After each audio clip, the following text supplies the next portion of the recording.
বাবির রুমের পাশ দিয়ে যাচ্ছিলাম, হঠাৎ করে বাবি ডাক দিল। আমি তখন বাবির রুমে গিয়ে বললাম, জি বাবি বলেন। বাবি বললেন, আমার একটা ফেসবুক আইডি খুলতে হবে, তোর ভাই ফেসবুক বুঝে না, তুই কি ফেসবুক আইডি খুলতে পারিস? তখন আমি বললাম, জি বাবি পারি। বাবি আমার হাতে ফোন দিয়ে ফেসবুক আইডি খুলে দিতে বলল।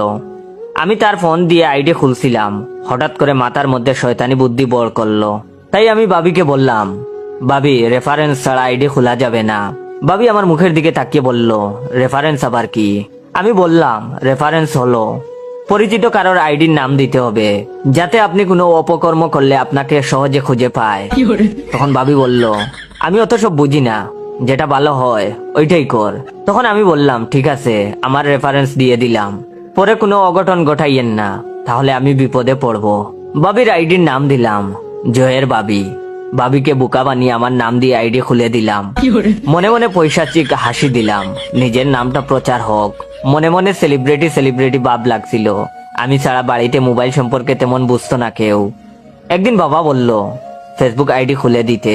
বাবাকেও বাবির মতো বুঝ দিয়ে বোকা বানিয়ে আইডি খুলে দিলাম।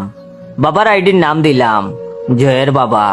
বাবা তখন ফেসবুকে আমার ফানি ফানি ভিডিও দেখে আর খিলখিল করে হাসে। বাবার হাসিতে মা প্রচন্ড বিরক্ত। মা আমাকে বলল, তোর বাবাকে কি যেন খুলে দিছিস, ফেসবুক নাকি কি যেন কয়, সেগুলো আমাকেও একটা খুলে দে। মাকেও আমার নাম দিয়ে আইডি খুলে দিলাম। মায়ের আইডির নাম দিলাম জয়ের মা। বাবার মতো মাও এখন ফেসবুকে ফানি ফানি ভিডিও দেখে আর হাসে। বাড়ির সবার আইডি আমার নাম দিয়ে খোলা। বেশ কিছুদিন কেটে গেল, বন্ধুদের সাথে আড্ডা দিচ্ছিলাম।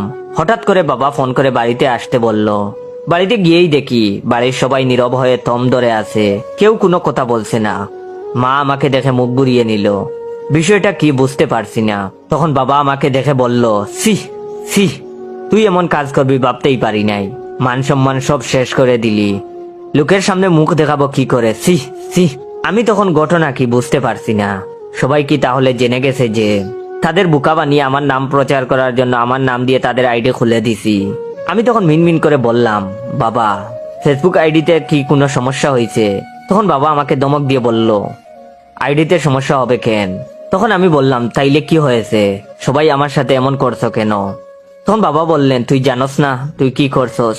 সি সি। তখন আমি কিছুই বুঝতেছি না, ঘটনা কি? সাজনি কি তাহলে বাবাকে সব বলে দিছে? গতকাল সাজনির সাথে ব্রেকআপ হয়েছে, কিন্তু সাজনি তো বাবাকে চিনে না, বলবে কি করে? তাইলে কি সাদিয়া কিছু বলছে? কিন্তু সাদিয়া তো কিছু বলার কথা নয়, ওর তো বিয়ে ঠিক। তাহলে কি পলি কিছু বলল? কিন্তু পলি তো এমন মেয়ে না। সুমাইয়াকে সন্দেহ হয়, কিন্তু সুমাইয়ার সাথে তো সেই কবে ব্রেকআপ হয়েছে। মাথাটা গরম হয়ে গেল ভাবতে ভাবতে।